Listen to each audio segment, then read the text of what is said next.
El presidente López Obrador dice que hay campañas de manipulación para exigir que médicos privados sean vacunados.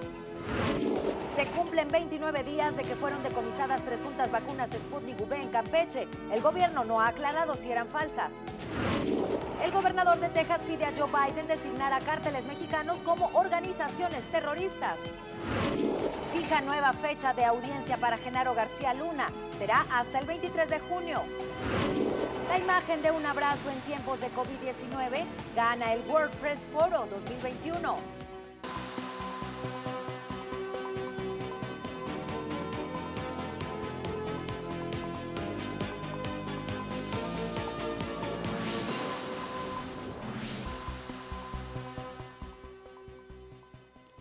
Hola, ¿qué tal? Soy Viviana Sánchez y esto es Latinos Diario. Que nos esperen hasta que nos toque a todos, hasta que nos toque a todos. No es justo el querer decir, a mí me vacunas. No, si no te corresponde, no. Si no te corresponde, no. Tras las protestas de médicos privados en distintos puntos del país para exigir que los vacunen contra COVID-19, la semana pasada el presidente Andrés Manuel López Obrador les pidió esperar hasta que les toque a todos. Hoy declara que no es justa su petición. Acusó campañas de manipulación para que el personal de salud se le eche encima. Además dijo que las protestas no reúnen gente. Hasta el 9 de abril, la plataforma Vacunas Médicos MX contabilizó 30.500 trabajadores de la salud privados que no han sido vacunados. El presidente aseguró que si una persona recibe un amparo para ser vacunada, su gobierno cumplirá con la ley y la persona recibirá su dosis. Cuestionó si es moral, íntegro y justo querer ser vacunado antes. Aclaró que no está en contra de los médicos privados. El 17 de marzo, autoridades aduaneras y Fuerzas Armadas decomisaron en el aeropuerto de Campeche un lote de 5.775 dosis de supuestas vacunas Sputnik V. Iban a ser enviadas a Honduras. Algunas fueron aplicadas a trabajadores de una maquila en el estado. El 24 de marzo, Hugo López-Gatell, subsecretario de Salud, se comprometió a investigar su autenticidad. Hoy se cumplen 29 días y el gobierno no ha aclarado si eran falsas. El producto está resguardado por la Fiscalía General de la República y conforme se hagan los estudios se podrá saber qué contiene ese producto, si se trata de sustancia activa, protectora contra el COVID-19, es decir, una vacuna real, o si no lo es. Al día siguiente del decomiso, el 18 de marzo, Rusia aseguró que estas inyecciones eran falsas. Sin embargo, a casi un mes de estos hechos, seguimos sin conocer los resultados de la investigación. Y llegaron al Aeropuerto Internacional de la Ciudad de México 987.500 vacunas de dos farmacéuticas, de Sinovac con 500.000 dosis y de Pfizer con 487.500. Marcelo Ebrard, secretario de Relaciones Exteriores, declaró que el depender de otros países ha significado retrasos en la aplicación de vacunas anti-COVID en América Latina. Ha significado retrasos, la imposibilidad de poder proceder a vacunar inclusive al primer segmento, al más importante, que es a quienes atienden el COVID-19. El canciller Ebrard visitará Rusia del 24 al 28 de abril. Se reunirá con el ministro de Relaciones Exteriores para evaluar acciones ante la pandemia, como el acceso amplio y oportuno de vacunas. El representante de la Organización Mundial de la Salud en México, Cristian Morales, advirtió que el sistema de salud de nuestro país no estaba capacitado para hacerle frente a la pandemia. El sistema de salud mexicano estaba pobremente preparado para un desafío como el de la COVID-19. En nuestro país suman 210.812 muertes por COVID-19. Hay 2.291.246 contagios, según cifras de la Secretaría de Salud. Y según un estudio de la Universidad de California, la negativa del gobierno mexicano a gastar más dinero, a realizar más pruebas y a cambiar la estrategia contra la pandemia provocó que seamos uno de los países más afectados por COVID-19. El estudio indica que habría menos muertos si se hubiera reaccionado a tiempo, como lo hicieron otros gobiernos. Y en este mismo informe, la Universidad de California reconoció el trabajo que ha hecho el estado de Jalisco para combatir la pandemia. Dijo que cuenta con números que están por debajo de la media nacional en muertes, al representar el 5.6% de todo el país. La Organización Mundial de la Salud evalúa clasificar como variante de interés la mutación de COVID que se detectó en México en octubre del año pasado. Señaló que podría ser una preocupación para el combate de la pandemia. En Hidalgo se detectaron al menos 15 casos de COVID con la cepa británica. El secretario de Salud del Estado, Alejandro Benítez Herrera, dijo que fueron contagiados por 3 personas. Pidió a la población no bajar la guardia. El 11 de mayo, las escuelas de Guanajuato regresarán a clases presenciales en una prueba piloto. El secretario de Educación del Estado, Jorge Hernández Mesa, indicó que desde hace un mes 3 universidades lo han hecho de manera efectiva. Fueron vinculados a proceso los 30 marinos detenidos por la desaparición forzada de 4 personas el 19 de febrero de 2018 en Nuevo Laredo, Tamaulipas. La Comisión Interamericana de Derechos Humanos pidió al gobierno mexicano garantizar la independencia de la autoridad judicial. Sobre este caso, el presidente López Obrador aseguró que en su gobierno no se tolerará ninguna violación a los derechos humanos. Cero impunidad. Trátese de quien se trate. Se detuvieron a 29 en 3 días. Y faltó uno que está detenido por otras causas. La Comisión Nacional de Derechos Humanos pidió a la Fiscalía de Veracruz y a la Secretaría de Gobernación reabrir el caso de Ernestina Asensio Rosario, mujer nahua violada y asesinada en 2007, presuntamente por miembros de las Fuerzas Armadas. Un juez de la Corte de Distrito de Nueva York en Brooklyn autorizó aplazar la audiencia del exsecretario de Seguridad Pública Genaro García Luna, que estaba programada para el 19 de abril. La nueva fecha fijada es el 23 de junio. Y un tribunal federal en Brooklyn emitió un fallo para autorizar el decomiso de 5 propiedades del narcotraficante Rafael Caro Quintero, ubicadas en Jalisco. Aseguró que fueron compradas con dinero del tráfico de droga. Miguel Coppel Godoy, testigo contra Edgar Beitia, exfiscal de Nayarit y detenido en Estados Unidos por narcotráfico, murió ayer en un hospital. Según autoridades, habría sido por un paro cardiorrespiratorio, aunque ya investigan el caso. Coppel Godoy estaba en un programa de protección de la ONU. En Puebla, 2 policías municipales acorralaron a 2 hombres que presuntamente estaban bajo los efectos del alcohol. Uno de los policías le da una cachetada y lo empuja contra la pared. La Secretaría de Seguridad del municipio informó que los 2 agentes ya están siendo investigados.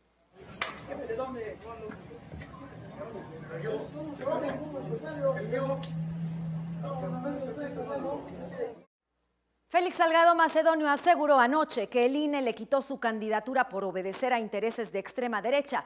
Dijo que esto representa un ataque a la Cuarta Transformación. Aseguró que en cuanto el INE le notifique su resolución, impugnará. El INE está equivocado, nos está atracando, nos está robando y el tribunal nos va a regresar lo que es legítimamente nuestro.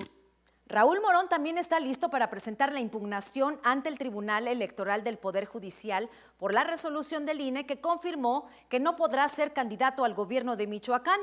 Dijo que es un intento del conservadurismo para detener al presidente López Obrador.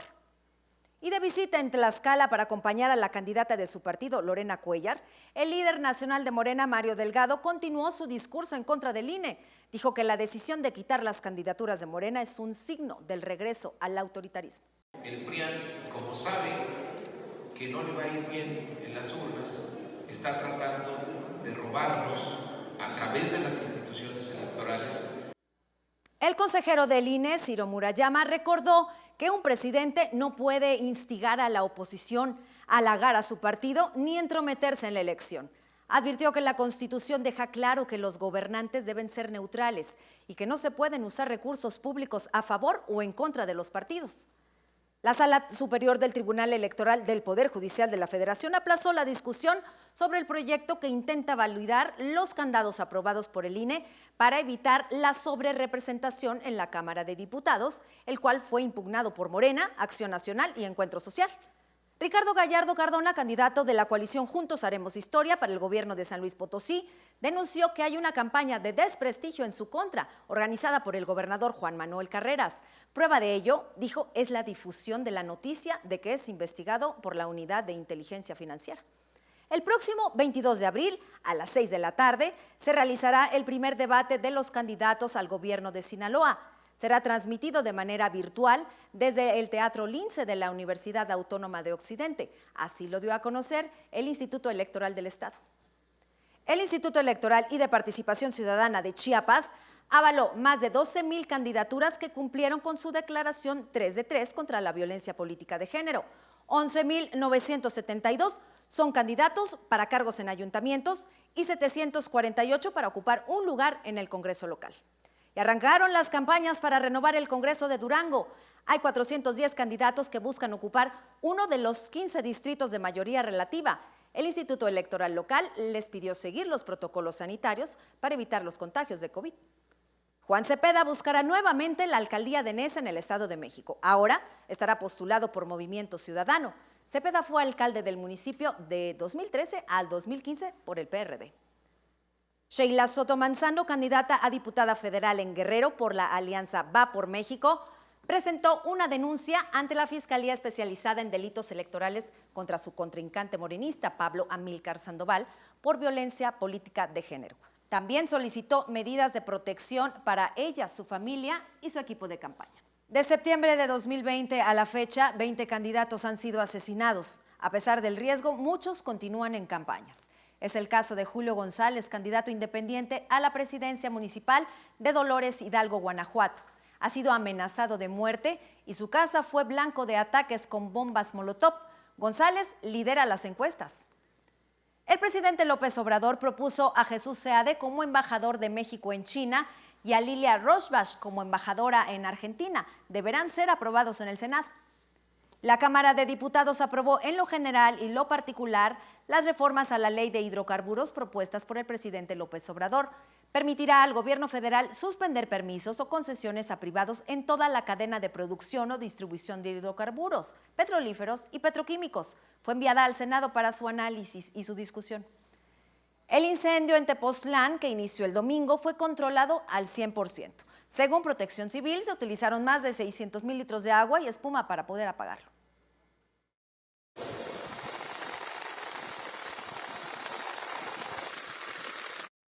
Un incendio en el Bosque de la Primavera en Jalisco llenó de humo toda el área metropolitana de Guadalajara. Ya fue controlado.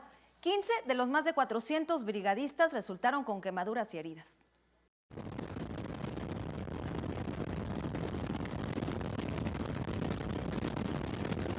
Estados Unidos anunció nuevas sanciones contra Rusia y la expulsión de 10 diplomáticos en respuesta a campañas masivas de piratería informática contra agencias federales, así como los intentos de interferir en las elecciones presidenciales.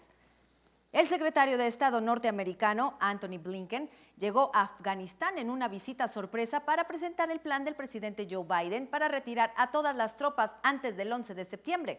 La visita incluye reuniones con el mandatario afgano y altos mandos estadounidenses en el país.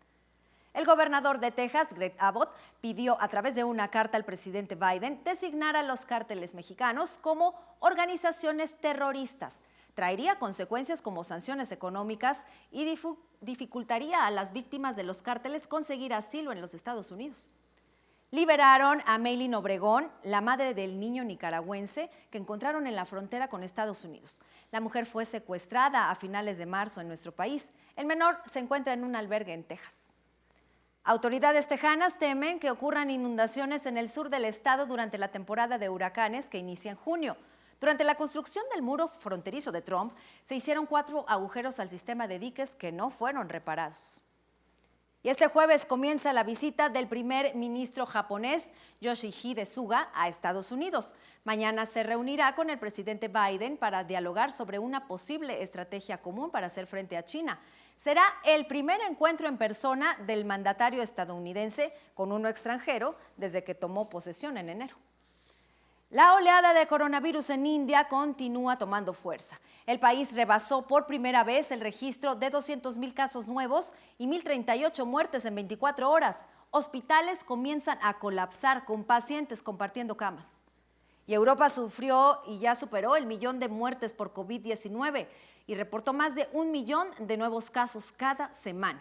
Según la Organización Mundial de la Salud, la Universidad Johns Hopkins registró 3 millones de fallecimientos por el virus. Argentina extendió el toque de queda en Buenos Aires. No se podrá salir entre las 8 de la noche y las 6 de la mañana. Además, a partir de lunes y hasta el 30 de abril, las clases serán nuevamente virtuales.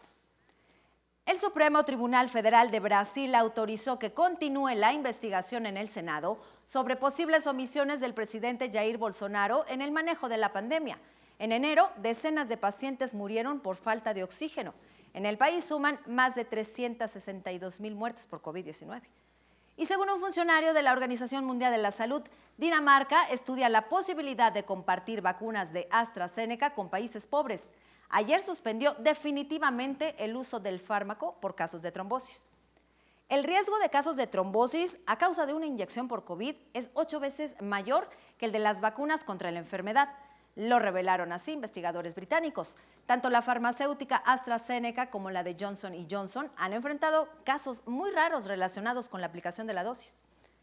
El Tribunal de Cuentas de Brasil absolvió a la expresidenta Dilma Rousseff en un juicio sobre la compra en 2006 de una refinería en Estados Unidos por parte de la petrolera estatal Petrobras. Los magistrados hallaron culpables de las irregularidades registradas a los exdirectores Néstor Cervero y Paulo Roberto Costa. Se retomaron en Viena las negociaciones para que Irán y Estados Unidos regresen al acuerdo nuclear firmado en 2015 en medio de la tensión tras el ataque a una central nuclear iraní. Irán responsabiliza a Israel y asegura que sus instalaciones sufrieron graves daños. Autoridades de Japón no descartan cancelar los Juegos Olímpicos por el rebrote de COVID-19 que enfrenta el país. La inauguración está prevista para el 23 de julio. Se reveló la primera imagen de un agujero negro. Esto como parte de una de las mayores campañas de observación de la astronomía en 2019. Varios científicos utilizaron una colección global de radiotelescopios. Y en Florida captaron un meteorito que iluminó el cielo. En videos compartidos en redes sociales se ve una bola de fuego cruzando diagonalmente el cielo. Some residents told us because, oh my gosh, what is that in the sky? Whoa. Esta noche se llevará a cabo la 6ª edición de los Latin American Music Awards en Miami, tras haberse cancelado en 2020 por la pandemia. 20 artistas participarán en esta ceremonia. Imagen de un abrazo en tiempos COVID ganó el World Press Foro 2021. El segundo premio se lo llevó el mexicano Iván Macías con el retrato de una doctora cuyo rostro muestra las marcas que le dejó una máscara y lentes protectores al final de su jornada. En esta edición participaron 4.315 fotógrafos de 130 países. Yo lo invito a que continúe informado a través de Latinos. Soy Viviana Sánchez. Muy buenas tardes.